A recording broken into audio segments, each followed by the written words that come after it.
దేవుని యొక్క పరిశుద్ధ నామమునకు వచ్చిన మీ అందరికీ వందనాలు తెలుపుకుంటూ దేవుని యొక్క పరిశుద్ధ గ్రంథంలో నుంచి మత్తయి సువార్త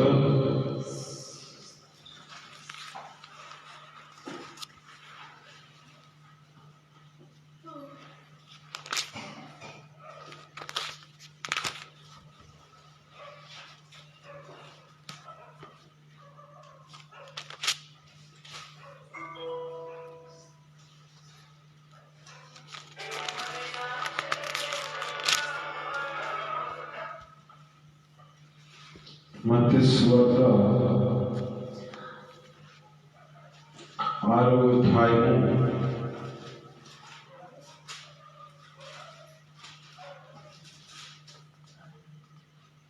25వ వచనం మనం చదువుకుందాం.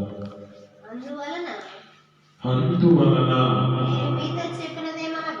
నేను మీతో చెప్పునదేమనగా ఏమి తిందుమో ఏమి త్రాగుదమో అని మీ ప్రాణమును గూర్చి కానీ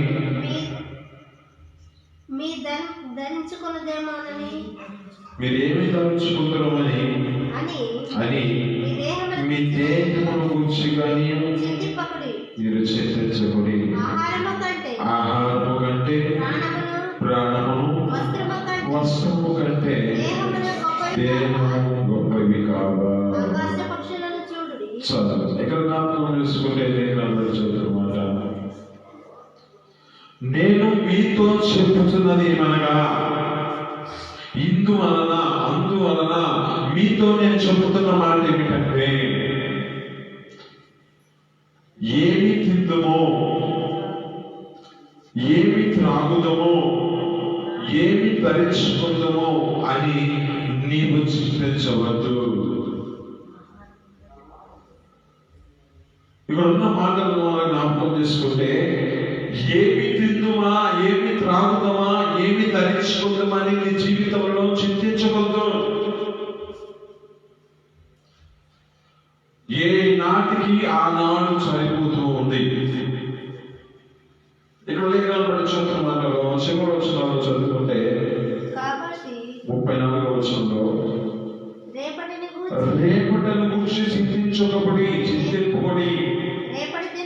రేపటి దినము దాని యొక్క సంగతులను గురించి అది రేపటి దినము గురించి రేపటి దినమే అది చింతిస్తుంది అంటారు. అంటే దినము ఆ యొక్క దినాన్ని గురించి అదే ఆలోచిస్తూ చింతిస్తున్నాను. ఏ నాటికి ఆ నాటికి చాలు. ఇక్కడ జ్ఞాపకం చేసుకుంటే లేఖనాలు బట్టి చూస్తున్న మాటలు ఏమి తిందుమా ఏమి త్రాగుదామా ఏమి ధరించుకుందామా అని నీ ప్రాణాన్ని గురించి నువ్వు నీ యొక్క స్థితి నీ దేహాన్ని గురించి నువ్వు బాధపడద్దు. ఎందుకంటే నీకు ఇచ్చిన దాన్ని బట్టి ఆహారం కంటే నీ ప్రాణము గొప్పది కదా, వస్త్రము కంటే నీ దేహము గొప్పది కదా. ఆకాశ పక్షులను చూడండి, అవి విత్తవు కోయవు కోట్లలో సమకూర్చుకోవు, కానీ వాటిని దేవుడు పోషిస్తున్నారే. వాటిని పోషించగలిగిన దేవుడు. వాటికంటే మీరు శ్రేష్ఠులు కాదా? వాటికంటే మీరు శ్రేష్టమైన వారు కాదా? ఇక్కడ అంటున్న మాటలో చాలా జాగ్రత్తగా గమనిస్తే ఆహారం కంటే మీ ప్రాణము గొప్పది కదా. మీ యొక్క స్థితిని బట్టి మీరు వస్త్రము కంటే మీకు కలిగిన వస్త్రము కంటే మీ దేహము గొప్పది కదా. వీటి విషయంలో మీరు చింతపడే అవసరం లేదు. రేపుడు దినము గురించి రేపుడు దినమే చింతిస్తుంది. అయితే మనుషుల యొక్క జీవితాల్లో ఏ పరిస్థితుల్లోకి వెళ్తున్నారంటే రేపటి దినం గురించి ఆలోచిస్తూ తమ జీవితాలు నడిపించబడుతున్నారు. ఇంకా కింద వచ్చిన ఆకాశ పక్షులు అయిపోయిన తర్వాత వస్త్రమును గూర్చి మీరు చింతింపనేలా అడవి పువ్వులు ఎలాగ నెదుగుచున్నవో మీలో ఎవడైనా చింతించుట వలన తన ఎత్తు మూరెడెక్కువ చేసుకోగలరా? వస్త్రమును గురించి మీరు చింతపడేలా అడవి పువ్వులు ఎలాగ నెదుగుచుండెనో ఆలోచించండి. అవి కష్టపోకవు, వడకవు, అయినను తమ సమస్త వైభవమును కూడిన సొలొమోను సహితము వీటిలో ఒక దాని వలనైనను అలంకరింపబడలేదే. నేడు రేపు పొయ్యిలో వేయబడు అడవి గడ్డిలు దేవుడిలాగా అలంకరించిన అల్ప విశ్వాసులరా మీకు మరి నిశ్చయముగా వస్త్రములు ధరింపచేయును కదా. ఆమేన్. హల్లెలూయా. ఇక్కడ అంటున్న మాటలు మనం చాలా జాగ్రత్తగా గమనిస్తే వీటికన్నా మనం నేర్చుకోవాల్సినది ఒకటి ఉంది. అక్కడ అంటున్నమాట, నీవు కలిగిన దాన్ని బట్టి, నీ యొక్క స్థితిని బట్టి నీవు వాటి కోసం నువ్వు బాధపడుతున్న సమయంలో వాటి కోసం నువ్వు చింతించడం వలన నీ యొక్క కలిగిన మూరని ఎత్తు చేసుకోగలవా?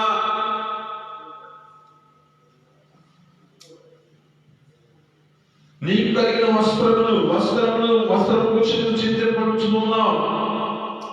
అయితే ఇక్కడ అర్థం చేసుకో, సమస్త గట్టి నుంచి అవి ఎంత వైభవంగా కనబడుతున్నాయో, కానీ నేడు రేపు పోయే వాటికి అంత వైభవం ఇస్తే వాటికన్నా మనం శ్రేష్టమైన బాబు కదా. అవి వాటికన్నా మన జీవితాలలో దేవుడు మనల్ని పోషించగలిగిన దేవుడు కదా, మనకి కావాల్సిన వస్త్రాలను అనుభవించగలిగిన దేవుడు కదా. అక్కడ అంటున్న మాటలు మనం చాలా జాగ్రత్తగా గమనిస్తే, ఏమి ధరించుకుందుమా, ఏమి త్రాగుదుమా, ఏమి ధరించుకొని ఏమి తిందుమా అని చింతింపవద్దు అంటున్నాడు. అన్వేషణలు వీటి కొరకే మనము చేస్తూ ఉన్నారు, విచారం చేస్తున్నారు, మన విషయంలో వారు చింతిస్తూ ఉన్నారు. అయితే మీరు మీ యొక్క స్థితిని బట్టి, దేవుడిని నమ్ముకున్న మీ జీవితాలను బట్టి ఆయన యందు నిరీక్షణ కలిగి ఉంటే సమస్తము సమకూర్చగలిగిన దేవుడు మనకున్నాడు. ఆమేన్. హల్లెలూయా. అయితే నువ్వు ఒకటి చేయాలి. ఇప్పుడు చదువుకుందాం. 33వ వచనం. కాబట్టి మీరు ఆయన రాజ్యమును నీతిని మొదట వెతకండి, అప్పుడు అవన్నీ మీకు అనుగ్రహించబడును. ఆమేన్. హల్లెలూయా. ఇక్కడ అంటున్న మాటలు మనం అర్థం చేసుకుంటే, మనం ఏం చేయాలంటే మొదట ఆయన రాజ్యాన్ని ఎతకాలి, ఆయన నీతిని మనం ఎతకాలి. ఈ యొక్క రెండు వాటిని మన జీవితాల్లో మొదట వీటిని వెతికిన ఎడలా, వీటిని మొదట మనం ఎత్తుకొని అప్పుడు మీకు అవన్నీ అనుగ్రహించబడతాయి అంటున్నాడు. ఆయన రాజ్యం గురించి మనం తెలుసుకోవాలి, ఆయన నీతి గురించి మనం తెలుసుకోవాలి. ఆయన నీతి ఆయన రాజ్యం ఎలాంటిది, ఆయన రాజ్యం ఎవరికి చెందుతుంది అంటే మనం జ్ఞాపకం చేసుకుంటే ఒక మాట ఉంటుంది. ఒక ప్రదేశంలో ఒక మాట, ఆశీర్వాదించబడిన వాళ్ళారా, కుడి వైపున ఉన్న వాళ్ళారా మీరు ఆశీర్వదించబడ్డారా. ఏ స్థితిలో నడిపించబడితే ఆశీర్వదించబడాలంటే అక్కడ జ్ఞాపకం చేసుకుంటే, అక్కడ అంటున్న మాటలు జ్ఞాపకం చేసుకుంటే ఆయన రాజ్యం గురించి మనం తెలుసుకోవాలి, ఆయన నీతి గురించి మనం తెలుసుకోవాలి. ఆయన నీతి ఎలాంటిది?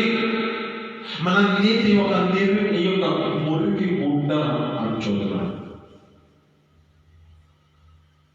మనం వాడుకునే ఒక ఏ విధమైన మసి గుడ్డ లాంటిది మన నీతి.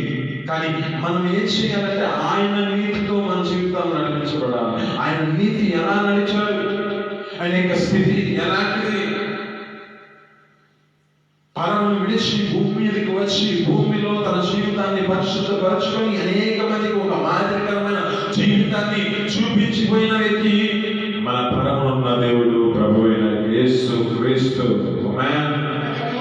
ఆయన చూపించిన మార్గము, ఆయన చూపించిన రాజ్యము ఏమిటంటే ఆయన రాజ్యములో మన జీవితాలు పరలోక రాజ్యానికి మనం ప్రవేశించినట్లుగా ఈ భూమి మీదే మన కొరకు చూపించిపోయాడు. ఇదే మన జీవితాలలో దేవుని యొక్క సన్నిధిలో స్తుతించుట, ఇదే మన జీవితాల్లో ఆరాధించుట. ఆయన రాజ్యంలో ఏం చేయబడుతుంది అంటే ఆయన రాజ్యంలో పరిశుద్ధులు పరిశుద్ధులు పరిశుద్ధులు అని గాన ప్రతిగానం చేయుచు ఉన్న ప్రదేశం అది. అదే స్థితిలో మన జీవితాల్లో ఈ యొక్క ఆరాధన, ఈ యొక్క దేవుని యొక్క సన్నిధిని మనం విడిచిపెట్టకూడదు. ఇది దేవుని యొక్క రాజ్యం. ఈ రాజ్యంలో మన జీవితాన్ని స్తుతించడం నేర్చుకుంటే ఆయన రాజ్యాన్ని పరలోకంలో కాదు భూమి మీద మనం చూడగలుగుతున్నాం. అందుకే అంటున్నారు, మొదట నా రాజ్యాన్ని ఎతకండి, మొదట నాకు కలిగిన నీతిని ఎతకండి. నేను నీతిమంతులని ఎలా యథార్థవంతులుగా నడిపించబడ్డానో నన్ను ఒకసారి మీరు చూచి నడుచుకోండి. ఎలా చూపించాడు? మొదటి పేతురు రాసిన పత్రిక 2వ అధ్యాయం 21వ వచనంలో ఉన్న మాట, క్రీస్తు మీ కొరకు బాధపడి, క్రీస్తు మన కొరకు బాధపడి, క్రీస్తు నీ కొరకు నా కొరకు బాధపడి తన అడుగు జాడల యందు నడుచుకున్నట్లుగా మాదిరి ఉంచిపోయాడు. ఈ మాదిరి ఎందుకు అంటే ఆయన నీతితో నడిపించబడి, ఆయన పరిశుద్ధతలో నడిపించబడి, ఆయన మన కొరకు ఒక ఏం చేయబడ్డదంటే ఇది సిద్ధపాటు కలిగి ఉంటే ఆ పరలోక రాజ్యంలోనికి ఆయన నీతితో నడిపించబడుతున్న ప్రతి ఒక్క పరిశుద్ధులు నడిపించబడిన ప్రదేశానికి తీసుకెళ్ళడానికి కారణమవుతుంది. ఆమేన్. హల్లెలూయా. అక్కడ అంటాడు, మనం జ్ఞాపకం చేసుకుంటే ఆయన నోట పాపము లేదు, ఆయన దోషం చేయలేదు. పరిశుద్ధుగా ఆయన జీవించిన జీవితం ఎలాంటిదంటే దూషింపబడి బదులు దూషింపలేదు. శ్రమ పెట్టబడ్డాడు కానీ తీర్పు తీర్చు దేవునికి తన్ను తాను దేవునికి అప్పగించుకున్నాడు. ఆయన అప్పగించుకునే పనేది, ఆయన స్థితి ఎలాంటిది, ఆయన పరిశుద్ధతలో నిలబడిన వ్యక్తి, ఆయన జీవితం నీతితో నడిపించబడిన నీతే. కానీ ఆయన ఒక దోషిగా నిలబడతాడు.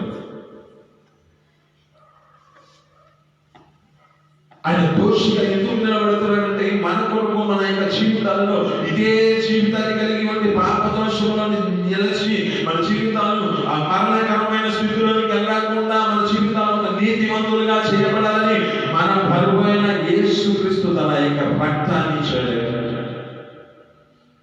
ఉచితంగా నీతివంతులు చేశాడు.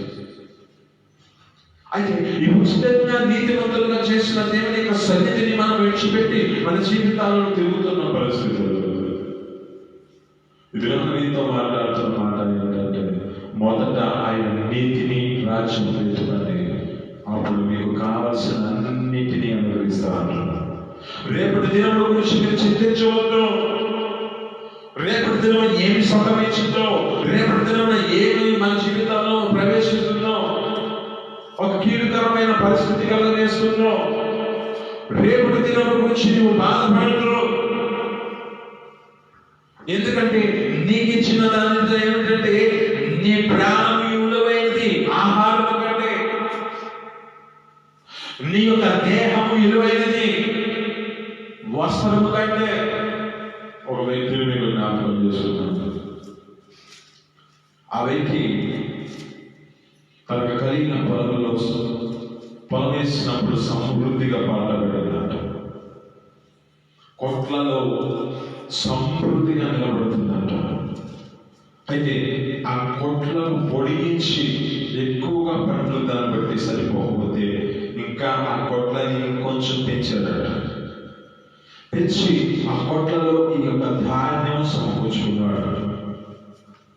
సమకూర్చుకొని తన జీవితంలో నడిపించబడుతున్నాడు. దాన్ని సమకూర్చుకున్నాడు, తనకు కొదువైనది ఏమీ లేదు. అప్పుడు అనుకుంటున్నాడు, నా ప్రాణమా తినుము, త్రాగుము, సుఖించుము, భుజించుము అని అనుకుంటున్న పరిస్థితి ఇది. ఆ పరిస్థితిలో తన జీవితంలో నడిపించబడుతున్నాడు. అది దేవుని యొక్క వాక్కులు తెలియజేయబడుతున్నాయి. ఏమని తెలియజేయబడుతున్నాయంటే, ఎరివరా ఈ రాత్రి నీ ప్రాణం అడిగితే నీకు కలిగినవన్నీ ఎవరు, నీకు సంపాదించిన సంపాదన ఎవరిది, నువ్వెంత ప్రయాసపడ్డవే ప్రయాస అంతా ఎవరైంది అంటున్నాడు. నేను నీతో మాట్లాడుతున్నాను. ఆహారం కంటే నీ ప్రాణం గొప్పమైంది. నీ యొక్క కలిగిన వస్త్రము కంటే మన దేహము గొప్పమైంది. అందుకే ఈ దేహంతో అంటాడు, ఏమంటాడంటే, మొదటి కొరింథీయులకు రాసిన పత్రిక 6:19 మాటలు జ్ఞాపకం చేసుకుంటే, మీరు మీ దేహమును మీ దేహము దేవుని వల్ల మీకు అనుగ్రహించబడిందని, మీలో ఉన్న పరిశుద్ధాత్మకు నిలయమై ఉన్నారని మీరు ఎరుగరా. మీరు మీ సత్తుగారు పెట్టి కొనబడిన వారు కనుక మీ దేహముతో దేవుడిని మహిమపరచండి. ఆమేన్, హల్లెలూయా. ఈ దేహంతో దేవుడిని మహిమపరచడం నేర్చుకోవాలి. వస్త్రము కంటే దేహము గొప్పది అంటున్నాడు. ఆహారం కంటే నీ ప్రాణం గొప్పది. ఆ యొక్క వ్యక్తితో మాట్లాడుతున్నాడు. ఆ రాత్రి మాట్లాడుతున్న మాట ఏమిటంటే, ఎవ్రీవానా ఈ రాత్రి నీ ప్రాణం అడిగితే నీది మొత్తం ఎవరిదైపోతుంది, నీ కలిగినవన్నీ ఎవరి వాటినో ఆలోచించండి. ఆయన అంటున్నమాట, మొదట మనం నీతితోనూ ఆ నీతిలోనూ మనం నడిపించబడిన మన జీవితాలను బట్టి దేవుడు మనతో మాట్లాడుతున్న మాటలు కదా. ఆయన సన్నిధిలోకి వచ్చిన మన జీవితాలలో ఆ నీతిని ఎతకుదాం, ఆయన రాజ్యాన్ని వెతుకుదాం. ఈ దేహంతో మనల్ని ఏమంటున్నాడంటే, ఈ దేహము మన జీవితాల్లో మహిమపరచాలంటున్నాడు. ఈ దేహం మనకి ఇచ్చిన దాన్ని బట్టి, మన యొక్క స్థితిని బట్టి, ఈ దేహంతో మన జీవితాలు దేహంతో దేవుడిని మహిమపరిచే విధంగా మార్చబడాలి. ఆమేన్, హల్లెలూయా. నువ్వు ఏ పరిస్థితుల్లో ఉన్నా, నువ్వు ఏ జీవితాన్ని కలిగి ఉన్నా, దేవుడిని విడిచిపెట్టకుండా తిరగాలి. ఆ దేవుడి యొక్క సన్నిధిని విడిచిపెట్టకుండా తిరగకుండా స్థితిని బట్టి స్థిరమైన బుద్ధిని జీవితంలో స్థిరమైన నివాసము దేవుని యొక్క మందిరంలోని జీవితాన్ని గడపాలి. దేహంతో దేవుని మహిమపరచడం నేర్చుకుంటే, ఇక్కడ అంటున్న మాటలు మనం చాలా జాగ్రత్తగా గమనిస్తే, ఆయన నీతితో మనం నడిపించబడితే, ఆయన రాజ్యంలో మనం చూస్తే, ఆయన రాజ్యంలో నీతిని మనం వెతికితే సమస్తము అనుగ్రహించబడతాయి అంటున్నాడు కదా. ఈ సమస్తం అనుగ్రహించబడాలంటే మన జీవితాలలో మొదట ఆయన నీతితో మనం నడిపించబడాలి. ఆయన రాజ్యాన్ని మనం వెతకాలి. ఆయన రాజ్యాన్ని మనం దేవుని యొక్క సన్నిధిని విడిచిపెట్టుకోవాలి. ఆయన నీతి ఏమిటంటే, మన జీవితాల్లో పరిశుద్ధమైన ఒక దేవుని యొక్క మార్గాన్ని చూపించిపోయాడే. మన ప్రభువైన యేసుక్రీస్తు ఒక మార్గాన్ని చూపించిపోయాడే. ఆ మార్గాన్ని, ఆ యొక్క నీతిని నడిచిన నీతితో మన జీవితాలు కూడా నడిపించబడాలి. అప్పుడు నీకు అన్నీ అనుగ్రహించబడతాయి. ఆమేన్, హల్లెలూయా. సమస్తము అనుగ్రహించగలిగిన దేవుడు మనకున్నాడు. ఒక మాట జ్ఞాపకం చేసుకుంటే, సామెతల గ్రంథం 27వ అధ్యాయం 1వ వచనం చదువుకుంటే, సామెతల గ్రంథం 27వ అధ్యాయం 1వ వచనం. రేపుని గూర్చి రేపటి దినమును గూర్చి అతిశయపడకము. ఏ దినమున ఏది సంభవించునో అది నీకు తెలియదు. నీ నోరే కాదు, నీ నోరు కాదు అన్నిడే, మీ పెదవులు కాదు పరులే పొగడదగును. ఇవి జ్ఞాపకం చేసుకుంటే అంటున్న మాటలో, రేపు దినము గురించి నువ్వు అతిశయపడకము. ఏ దినమున ఏమి సంభవించునో అది నీకు తెలియదు. నీ నోరు కాదు అన్యుడే, నీ పెదవులు కాదు పరులే నిన్ను పొగడుతారు. పొగిడిన సమయం బాగా ఉంటుంది. మరలా వారే నిన్ను కూడా మరలా హేళన చేస్తారు, నీ మీద నిందలు మోపే పరిస్థితి వస్తుంది. అయితే అంటున్నమాట, నీవు నీ యొక్క స్థితిని బట్టి రేపు దినము గురించి నువ్వు బాధపడద్దు, రేపు దినము గురించి నీ స్థితించొద్దు, రేపు దినము గురించి నువ్వు అతిశయపడద్దు. నీకు కలిగిన దాన్ని బట్టి ఈ సమయంలో నేను దేవుని సన్నిధిలో గడపాలి, ఈ యొక్క సమయాన్ని నేను దేవునికి అప్పగించుకోవాలి, ఈ యొక్క సమయంలో నా జీవితంలో ఇచ్చిన ఈ అవకాశాన్ని నేను విడిచిపెట్టకూడదు. కానీ నీకు ఇచ్చిన ఈ సమయాన్ని విడిచిపోబెట్టకుండా ఆ సమయంలో నువ్వు దేవుని స్తుతించుట, రాజ్యాన్ని ఎదుగుతా, నీతిని నడుచుట నీవు కలిగి ఉంటే సమస్తమును సమకూర్చగలిగిన దేవుడు మనకు ఉన్నాడు. ఆమేన్, హల్లెలూయా. అయితే ఇక్కడ జ్ఞాపకం చేసుకుంటే రేపు దినమని హృదయాలను పెట్టుకుని వాటిలో సంపాదన అని హృదయాల్లో ఆ సంపాదన మీద మనసు పెట్టుకుంటూ పోతూ ఉన్నారు. దేవుడు నీకు ఇచ్చాడే ఆ విషయం, దేవుడు నీకు ఇచ్చిన ఈ బ్రతుకు ఎలాంటిది? లోకంలో ఎంతో మంది చనిపోతున్న పరిస్థితిలో మన జీవితాలను బ్రతికించాడు. లోకంలో ఎంతో మంది కాలరూపంలో కలిసిపోతున్న పరిస్థితుల్లో అయినా మనల్ని దేవుడు సురక్షితంగా ఉంచాలి. ఆయన సన్నిధిలో మన జీవితాలను ఆయన నీతిలో మనం రాసుకొచ్చి నడుచుకోగలిగాం. ఆయన నడిపించాడు, ఆయన చూపించాడు మార్గాన్ని. ఆయన పరిశుద్ధతలో నిలబడి ఏ విధంగా నీతితో నడిపించబడి మన యొక్క జీవితాలను అదే మాదిరిగా నడుచుకోండి అని చూపిస్తున్నాడే. ఇంతగా నిర్వచనంగా మనం చూపిస్తున్నాడే. సరే, ఆయన పడిపోయిన యేసుక్రీస్తు ఒక మహిమ కలిగిన వాడు కదా, ఆయన నడిచాడని అనుకోవచ్చు. మనం ఒక వ్యక్తిని జ్ఞాపకం చేసుకుంటే యాకోబు రాసిన పత్రికలో ఒక చివరి వచనాలు ఉంటాడు. ఆ వ్యక్తి ఏమంటాడంటే, ఏలియా మన వంటి మనుషుడే. ఆమేన్, హల్లెలూయా. మనం ఇక్కడ ప్రియమైన యేసుక్రీస్తును చూస్తేనేమో అనుకుంటూ ఉండొచ్చు, దేవుని మహిమతో ఆయన నింపబడ్డాడు కనుక ఆయన నిలబడతాడు అని నువ్వు జీవితంలో ఈ యొక్క సందేహం కూడా ఉండొచ్చు. అయితే ఇక్కడ అంటున్న మాటలో ఏలియా మన వంటి మనుషుడే, ఒక మనుషుడిగా పిలవబడుతున్నాడే. కానీ ఇక్కడ జ్ఞాపకం చేసుకుంటే ఆ యొక్క వ్యక్తి ప్రార్థన చేయగా 3.5 సంవత్సరాలు వర్షం పడలేదంట. మరలా ప్రార్థన చేయగా వర్షం కురిసింది అట, భూమి తడిచింది అట, భూమి తనకు కలిగిన ఫలాలు అనుగ్రహించిందంట. ఆమేన్, హల్లెలూయా. ఇక్కడ జ్ఞాపకం చేసుకుంటే ఏ విధమైన స్థితిలో మన జీవితాలు కృంగిపోవద్దు, ఏ జీవితంలో బట్టి నీవు సందేహంతో జీవించవద్దు.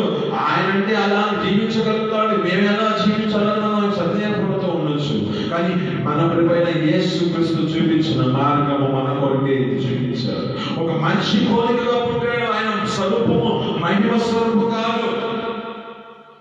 అక్కడ ఉన్న మాటలు మనం జ్ఞాపకం చేసుకుంటే ఏమంటున్నాడంటే కదా, ఈ పిల్లలు రాసిన పత్రిక 2వ అధ్యాయం 6వ వచనం అంటాడు, మనిషిని పోలికగా పుట్టి దాసుని యొక్క స్వరూపాన్ని ధరించుకుని ఆయన దేవునితో సమానముగా ఉండకూడదని భాగ్యమని ఎంచుకునలేదు, కానీ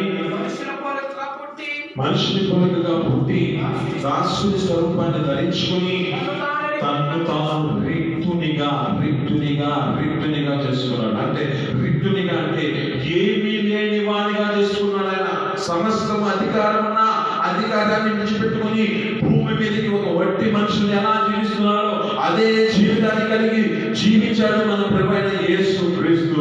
ఆమేన్, హల్లెలూయా. ఆయన చూపించిన మార్గమే మన జీవితాల్లో, ఆ మార్గంలో నడిస్తేనే నీతి మన జీవితాల్లో నడిపించబడుతుంది. ఆయన మనకి ఇచ్చిన యొక్క ధన్యతని ఆయన సన్నిధిలో మన యొక్క జీవితాల్లో పరిశుద్ధులు అని గాన ప్రతిగానం చేస్తూ దేవుని యొక్క సన్నిధిలో స్తుతించడం నేర్చుకుంటే చాలు. ఆయన రాజ్యాన్ని మనం ఎదిగినట్లే. ఆమేన్. ఈ దినం దీంతో మాట్లాడుతున్న మాటలు బట్టి ఏమి తిందుమా, ఏమి త్రాగుదమా, ఏమి తరించుకుందామా అని చింతించవద్దు. రేపటి దినము గురించి అది రేపటి దినమే చింతిస్తుంది అంట. ఏ నాటి కీడు ఆనాడు చాలుతుంది. ఈ దినం ఎంతో మాట్లాడుతున్నమాట బట్టి నీకు చేస్తున్న దానిని బట్టి నీవు నడిపించబడుతున్న స్థితి ఎలాంటిది? ముందు ఆయన రాజ్యాన్ని ఎదుగుతావు, ఆయన సన్నిధిలో మన జీవితాలను నడిపించుకుంటాం. ఆయన సన్నిధిలో మనం స్తుతించడం నేర్చుకుంటే ఆ పరలోక రాజ్యాన్ని మనం భూమి మీద చూస్తాం. ఈ భూమి మీద ఈ రాజ్యంలో మన జీవితాలు నడిపించుకుంటే ఆ పరలోక రాజ్యానికి వారసులుగా మార్చబడతాం. ఎప్పుడైతే ఆయన ప్రభువైన యేసుక్రీస్తు చూపించారో, ఒక నీతి చూపించారో, ఆ నీతి మార్గంలో మనం నడిపించబడతాం. అప్పుడు మనకి కావలసిన అన్నిటినీ, కొన్నిటిని కాదు అన్నిటినీ అనుగ్రహిస్తానంటున్నాడు. కనుక అన్నిటిని మనం పొందుగాక. ఆమేన్. ఈ మాటలు దీవించి ఫలించుగాక. ప్రతి ఒక్కరు